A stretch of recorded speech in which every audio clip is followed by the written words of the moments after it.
तो ये बेटा कुछ रेज हैं अपनी जो अपन ड्रॉ कर रहे हैं, ठीक है। एक तो parallel to the principal axis जो आएगी वो कहाँ से निकल जाएगी, फोकस से। फोकस से जो आ रही है रेज, वो फोकस के थ्रू इंसिडेंट होने के बाद पैरेलल हो जाती है, और जो सेंटर से आ रही है इंसिडेंट होगी, वो आफ्टर रिफ्लेक्शन कहाँ चली जाएगी, वापस वैसे की वैसे लौट जाएगी, क्योंकि नॉर्मल इंसिडेंस हो जाएगा सेंटर से आने वाली। तो इस तरह से ये रेज आपकी रे डायग्राम ड्रॉ करने में हेल्प करती हैं। तो फार्मूले जो पैराक्सियल रेज के लिए वैलिड है, focal length equal to r/2, दूसरा है 1/v plus 1/u equal to 1/f, ठीक है ना। यहाँ पर u किसकी डिस्टेंस होती है, ऑब्जेक्ट की, v होती है इमेज की। सारी डिस्टेंसेस कहाँ से मेजर करते हैं, साइन कन्वेंशन में लिख देता हूँ।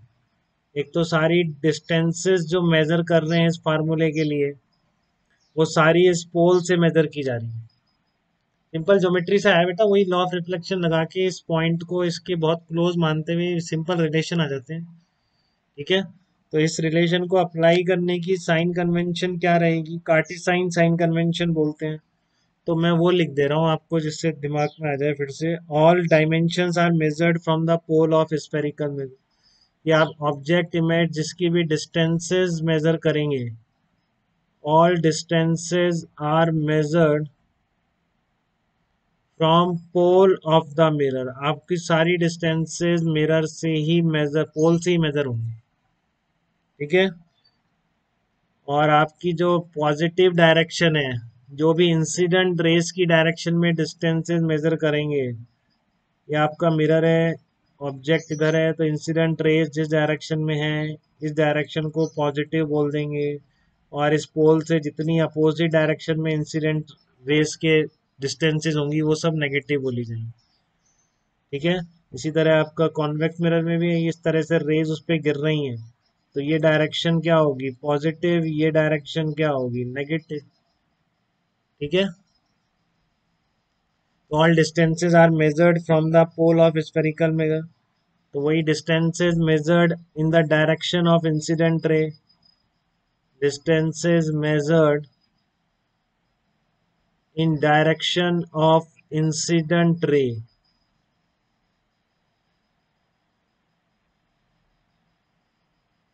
Are taken as positive.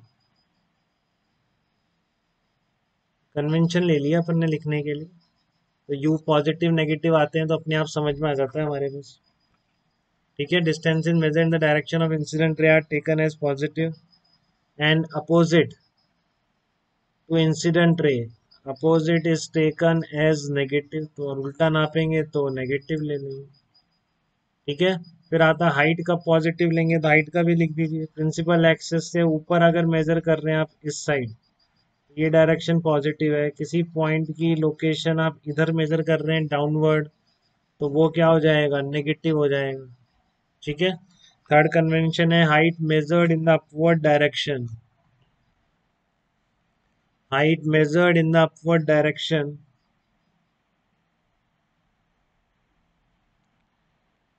Height measured in upward direction,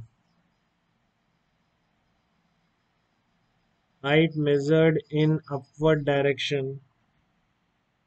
to principal axis, perpendicular to principal axis, ठीक है। Upward direction perpendicular to principal axis are taken as positive, ठीक है। Perpendicular to the principal axis जो भी major करेंगे आप ऊपर की तरफ अपवर्ड, वो पॉजिटिव ले लेंगे, बाकी नीचे की तरफ वाली नेगेटिव ले लेंगे। तो इतने ही नहीं, इनके साथ मैग्निफिकेशन के भी फार्मूले होते हैं, ट्रांसवर्स मैग्निफिकेशन और लीनियर मैग्निफिकेशन। तो वो सब क्या होते हैं वो भी देख लीजिए।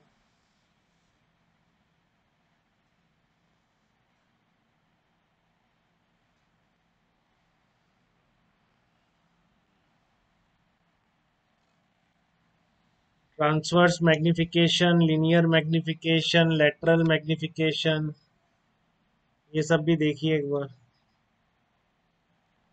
ट्रांसवर्स और लेटरल मैग्निफिकेशन।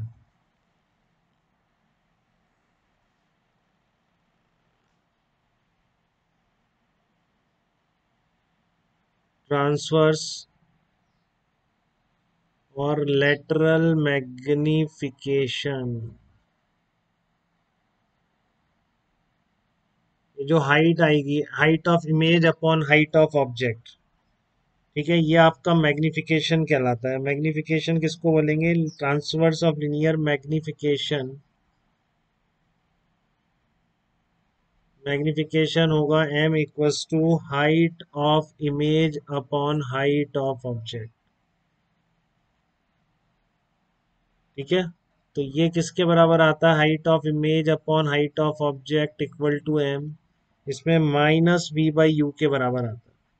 ये बहुत जगह आएगा बेटा, तो मैं एक ट्रिक बता रहा हूँ उसको याद रखने की। जैसे आपकी इक्वेशन याद हो जाती है आपको, one upon v plus one upon u equals to one by m, तो आप माइनस लगा के ये वाला टर्म,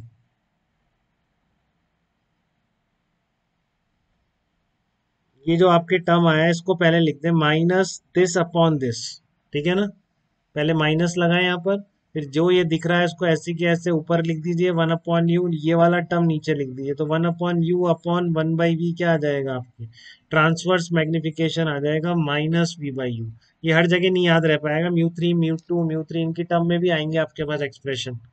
तो आप तरीका याद रखिए, जो इधर से v आता है, v आपकी पोजीशन ऑफ इमेज है, u पोजीशन ऑफ ऑब्जेक्ट है, f आपकी फोकल लेंथ है, ठीक है। तो इसमें जो height of image upon height of, पहले आपको मान लो u गिवन है पोजीशन ऑफ ऑब्जेक्ट, तो आप सिंपल फार्मूला लगा के v निकाल लेंगे, और फिर ये हाइट ऑफ इमेज, अगर हाइट ऑफ ऑब्जेक्ट गिवन होगी तो इस फार्मूले से हाइट ऑफ इमेज आ जाएगी, ठीक है।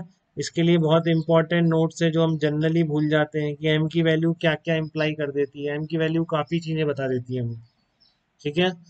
तो आप सबसे पहला चीज़ कि अगर आपका स्मॉल m कैसा आ रहा है? पॉजिटिव आ रहा है। ये स्मॉल m पॉजिटिव का मतलब है हाइट ऑफ ऑब्जेक्ट आपने पॉजिटिव ले लिया मान लो, ठीक है ना। हाइट ऑफ ऑब्जेक्ट आपने पॉजिटिव ले लिया, तो हाइट ऑफ इमेज भी पॉजिटिव आ गई, मतलब क्या है? सीधी इमेज बनेगी, ठीक है। तो इसलिए स्मॉल m अगर आपका पॉजिटिव है तो ये क्या इम्प्लाई करेगा? ये इम्प्लाई करेगा image is erect, erect image imply करता है।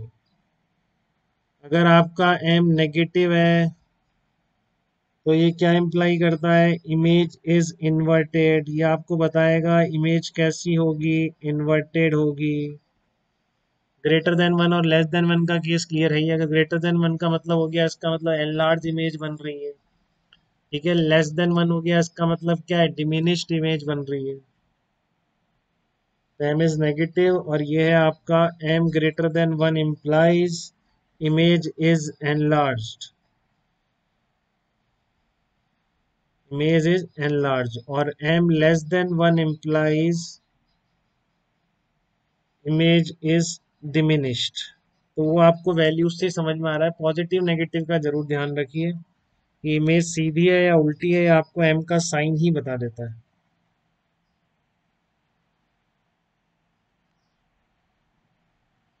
तो ये आपकी ट्रांसवर्स मैग्निफिकेशन था।